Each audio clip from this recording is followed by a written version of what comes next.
So beginning with my sketches from Craigmillar Castle, I've been experimenting with using water-soluble oils to recreate some of these textures and effects that were possible using the ink and wash and wax resist.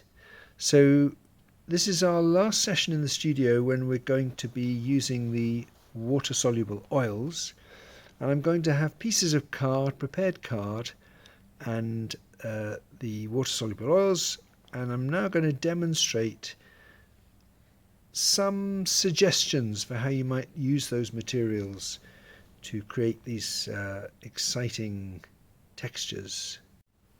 So one of the virtues of these water-soluble oils that I've been learning from some of my students who are experienced with this medium, especially if it's used on a fairly absorbent surface. So here I have some prepared card, so it's been coated with some gesso. So that's a pretty absorbent surface, but also the canvas boards that we've been working on, which I've also gessoed so that they're properly primed, they are quite absorbent. And so this first bit of work that I'm doing with a fairly dilute consistency of the water mixable oils, that dilute version will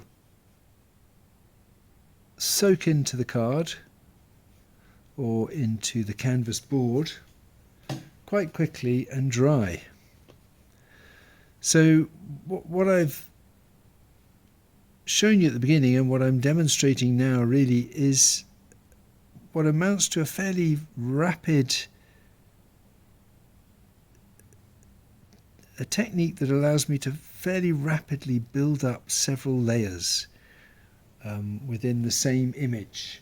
The first layer of the dilute water mixable oils will soak into the surface and dry fairly quickly, and then the next layer I might apply with a brush and still make fairly dilute, fairly fluid, diluting with water,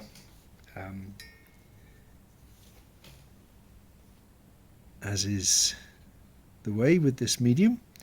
And then the third layer I'm going to apply quite thickly, quite substantially, with pieces of card. So I've just sketched out some of these lines. I think I would like to make that all a little bit stronger. But you might see already that this prepared card is soaking up the paint. So the water mixable oils diluted just with ordinary water. The medium, the water soluble oils also come with a medium, which I think is mainly linseed oil, but there may be other chemical tricks going on in there. But for the initial stage, I'm just working with water.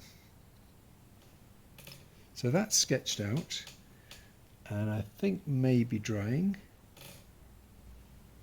Pause while I get my... So I'm approaching the first stage almost a bit like sort of watercolor stage, really. Got a fairly big brush, and I'm applying my umber fairly loosely and dilutely.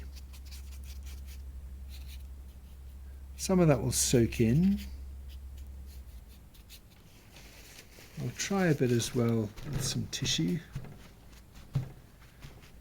So my aim really is, so just dabbing with some tissue, my aim is to recreate something along the lines of those textures and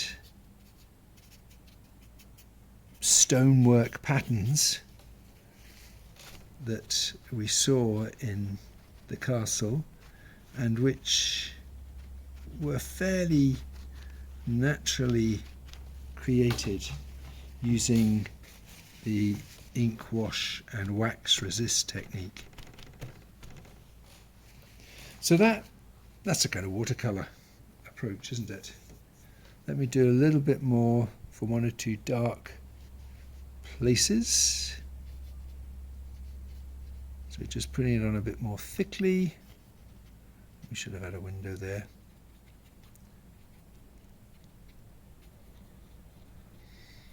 And then probably leaving that to dry.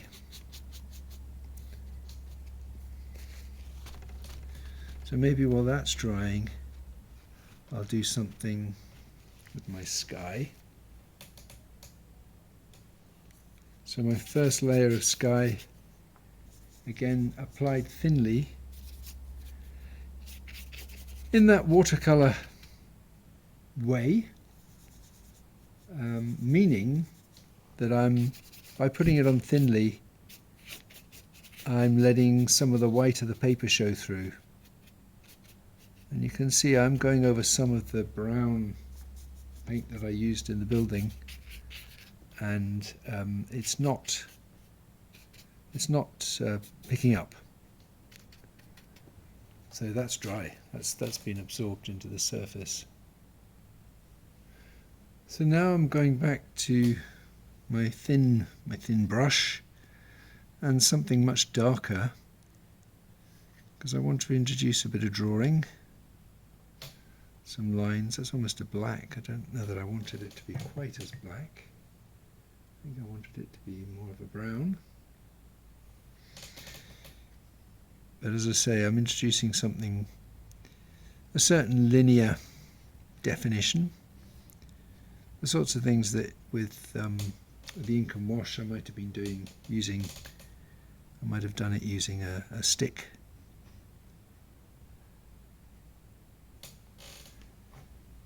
That's developing the contrast and bringing out some of the definition, perhaps some of the detail.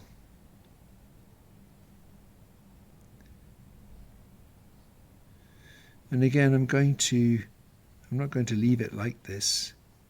It's more definite really than I want at the moment. So I'm going to use a bit of water and a bit of tissue or rag to soften it.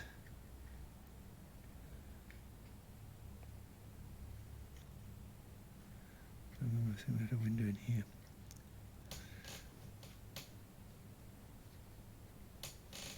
So building up layers, I'll maybe just use the brush actually to soften that.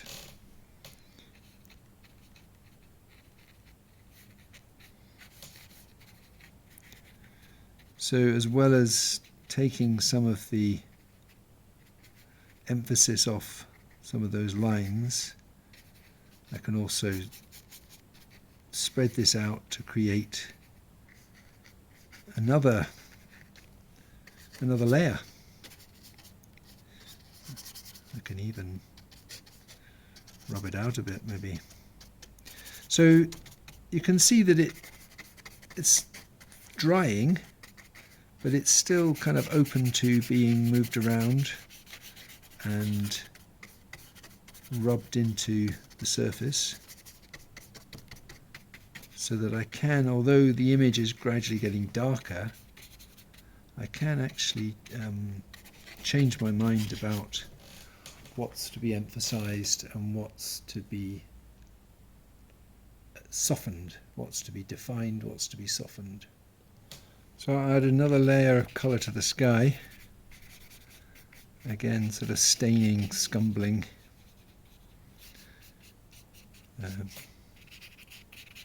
Interesting. behavior of the paint.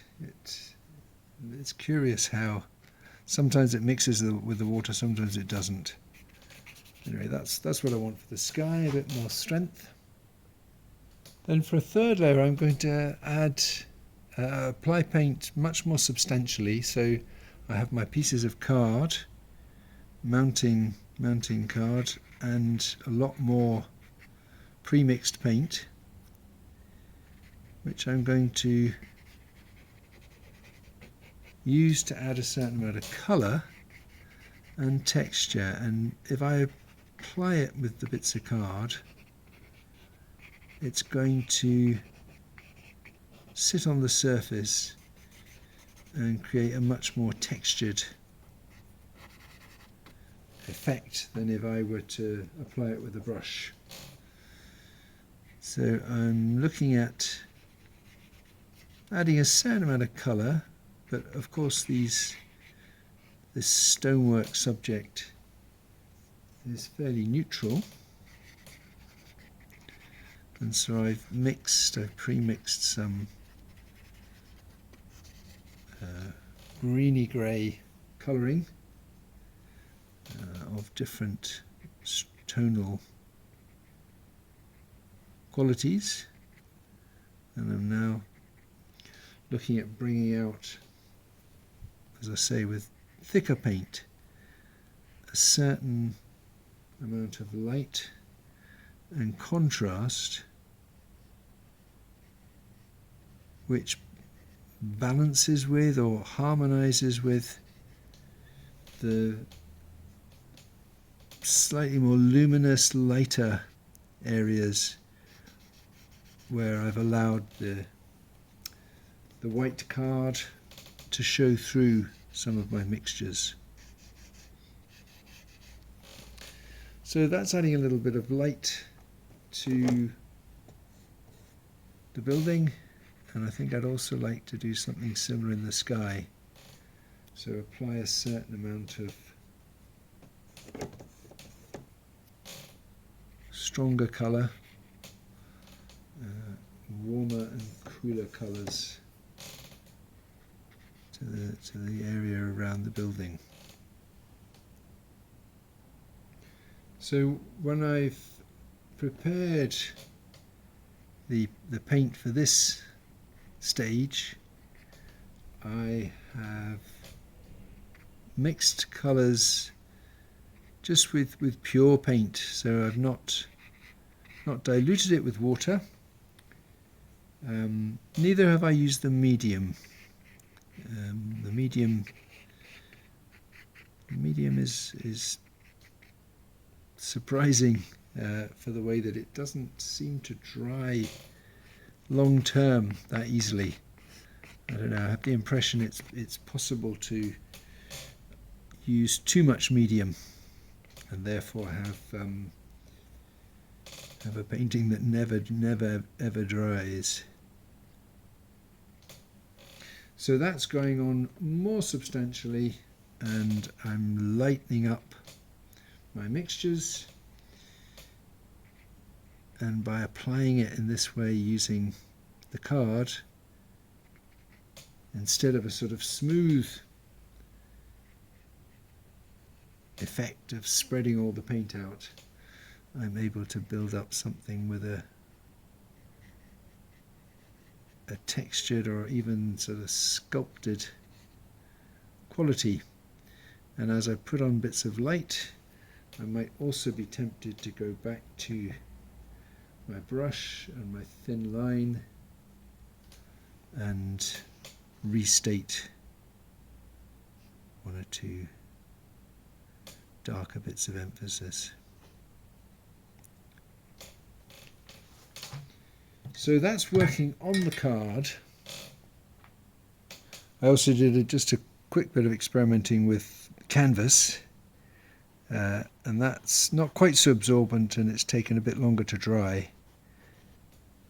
The canvas in the studio on Monday, we will have canvas board, which I've tended to prime with extra gesso, and I think actually you'll find that that's pretty good in terms of absorbency.